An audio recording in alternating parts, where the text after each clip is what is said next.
Is that you? Of course it's me. Man, subhanAllah, it looks... Assalamu alaikum. Last week we had iftar with the Uyghur community. This week we have an iftar with the Indian community. Don't forget to like, subscribe and hit the notification bell.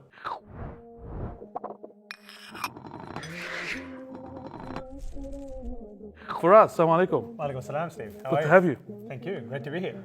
Talk to us. You got the Indian cuisine today? We do. We've got all sorts of Indian food here. It's heavily dominated by North Indian cuisine, which is a special type of cuisine, but there's a great variety here still. Nice. Okay, what are we starting with? What is there like an entree we need to start with? Look, so over there we've got a thing called pani puri, which is... This one here? Yes, that over there. So that's a bit of street food, right? So the sort of food you'd have stalls, as you're going through the marketplace. Very quick, fast, but very, very good. MashaAllah. Okay, how do we eat it? With the fork or just with our fingers? We eat it like this. You grab it and you just pop it into your mouth all at once. Okay, bismillah. I can taste the yogurt in there. There's yogurt and there's a bit of mint, I think. Yeah. Very nice, mashallah. And there's chickpeas in there, yeah? Yeah, great. Let's have a go at some of those breads. Yeah. So there's a couple of different types there. Some which you would use to actually have some of these dishes with.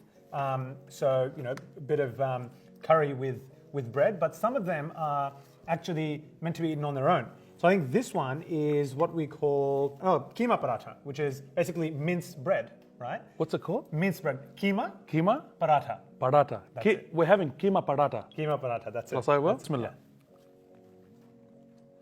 Yeah. Nice. Yeah. So It's this is got a like bit of filling. It's got a bit of filling. Oh, okay, yeah. So this is not a naan bread, is it? No, that's not naan. In fact, it's a bit like manouche.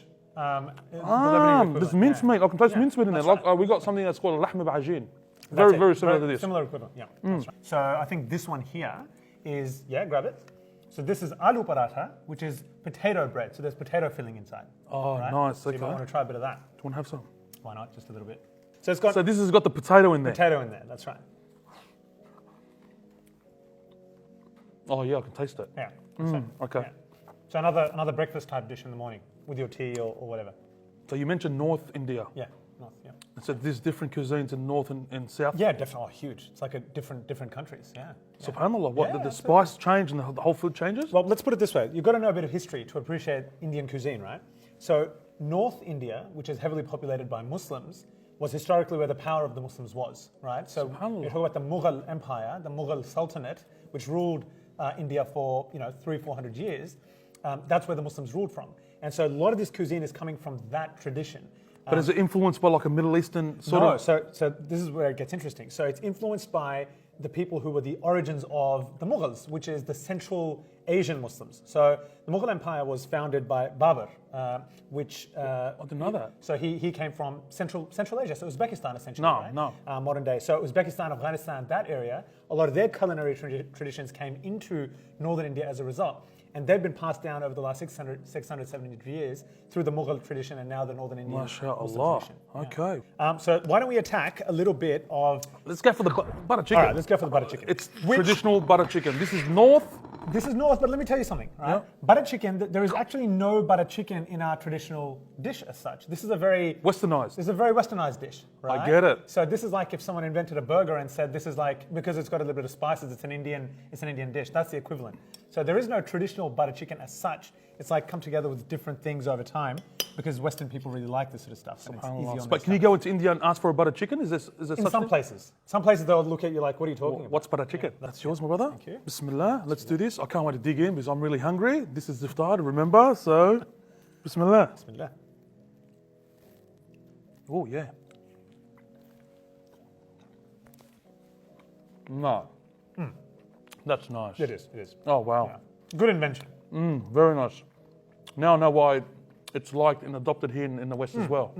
Okay, so that was the butter chicken. Now we're going to move over to the Let's go. Korma? No, this is lamb madras. Right? lamb madrasa. Lamb madras. So madras is the historical name given by the British to an Indian town, which now is known as Chennai. Right, so it's in the south of India. I don't actually think it's a South Indian dish as such, but it's just got that name. Very rich, hey? Very chilly too. Yeah, that's right. So a lot of spice in that one. Oh, mashallah, do you want to try some? Yeah, maybe just a little bit. I'm not huge on the spice, I must say, but Oh, wow, you need it. Oh, Yeah. Woo, yeah, very chilly, mashallah. That's going to hurt a second time, Steve. No, but nice. Yeah, it's good. Everything's Very nice, good. mashallah. Yeah. So. This needs water.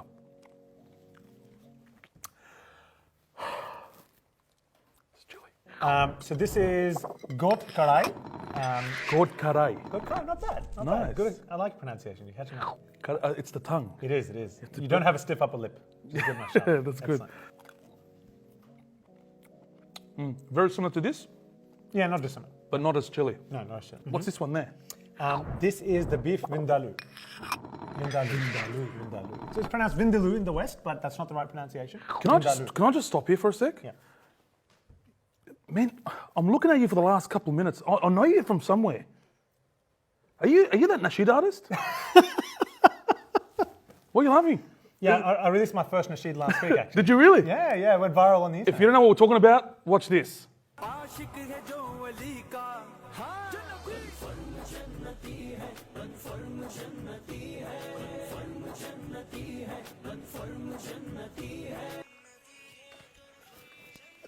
Is that you? Of course it's me. Man, subhanAllah, it looks... No, that can't be you. Is that you, really? No, it's not. Subhanallah, looks exactly like her. Okay, you know what? We're going to stop eating with the spoons. I think let's go back to the traditional, Good, beautiful. Love it, the Steve. way we eat it. Okay, That's so it. I'm going to move these spoons out of the way. Yep, good. So I'm going to go for the naan bread. I'm going to split it in half.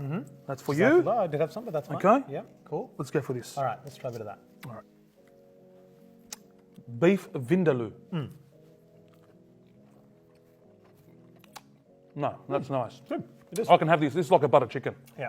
Bit spicier than a butter chicken, but Yeah. not bad. Yeah. No, very nice, mashallah. Yep. So what would you get? What would you order if you get to a So restaurant? I'm a chicken guy, right? Okay. To be honest. So out of the sort of the meat and chicken dichotomy, I'm the chicken guy, and that's what we haven't hit up yet. So that's what we're Okay, looking at let's right now. do that. I mean, we had the butter chicken, but there's still the chicken tandoori to come. which is Tandoori. Big ticket item. Yeah. Hands as well? You can. So this one you actually probably can. You can grab with the Bismillah. hands. You can go sort of Lebo style on it. Leather style. So this one you can attack. Very moist. Look at that. Yeah, very well done. So it'll be very tender. And again, you can have this with bread. You can have it on its own. You can have it with rice as well. Oh wow, nice. Very nice. And that's it's part of the Mughal sort of culture. Has a strong history in that sort of imperial court of the sultans and stuff like that. Yeah. Mashallah. So you're eating the nice. food of kings, basically. Oh really? Yeah, big time. Where's my king hat? We need to stop, man. I can't get over that. Couldn't handle the heat, Steve. So we had chicken, we had the bread, and still there. Yeah. So what I suggest is we grab a bit of this lassi, right, which is a yogurt-based drink, and it'll help soothe some of that heat because you couldn't handle it. Is this cold? It's cold. That's right. It's cold and it's very nice. So this is mango lassi. Is this going to get It's like rid a of smoothie. Is it? Yeah, it's nice. Bismillah. Cold, thick, beautiful. Oh, nice. How good Like is a- that? yeah, that's smoothie, definitely. Now we're going for the rice. Now the rice. So let me grab this one. So this is biryani, which everyone loves. It is one of the most popular dishes, and you can have that with the bread. No, definitely not. So if you did that, someone would smack you. Why not? No, very nice, mashallah. Yeah, nice. Oh, we got a special arrival.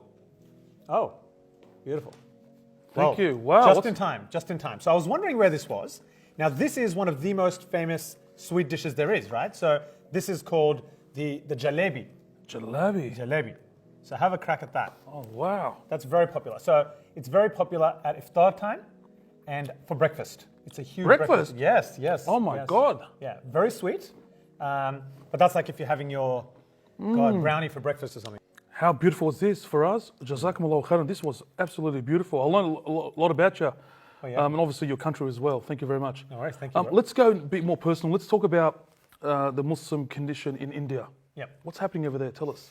Yeah, look, so, I mean, where do you start? But, Muslims of India are huge in number. There's 200 million plus of us, right? Which puts into perspective how large we are in number. But we are very disempowered. And we are going through some very tough times, to be honest with you. There's a government there in India at the moment that has scapegoated Muslims and made us the root of all evil almost over over a period of 20, 30 years. This is sort of a phenomenon that hasn't happened overnight. This party that is in power at the moment is very nationalist, very likes to stoke sectarian divisions, And what that's led to is things like riots, killings of Muslims, lynchings, literally Muslims being, hung on trees, and the stuff that you hear about, from almost another century. But that's what's happening in India at the moment. And a lot of the things that are near and dear to our deen are held as being, very, very problematic in modern day India. And that means that Muslims have it extremely tough at the moment. What about the Kashmir? Absolutely. So the Kashmiri issue is a little bit separate to that, but it's connected. It's all connected in some way. Kashmir is an issue that's been, raging for 70, 80 years since the creation of both India and Pakistan, and how the British sort of, split us literally using a bordered line. That's not an issue that's going to be resolved anytime soon, but it's one where a lot of Muslims have suffered that have lived in that part of the world for, for those decades. Yeah. For us, is there a message you want to send out to the Muslims today?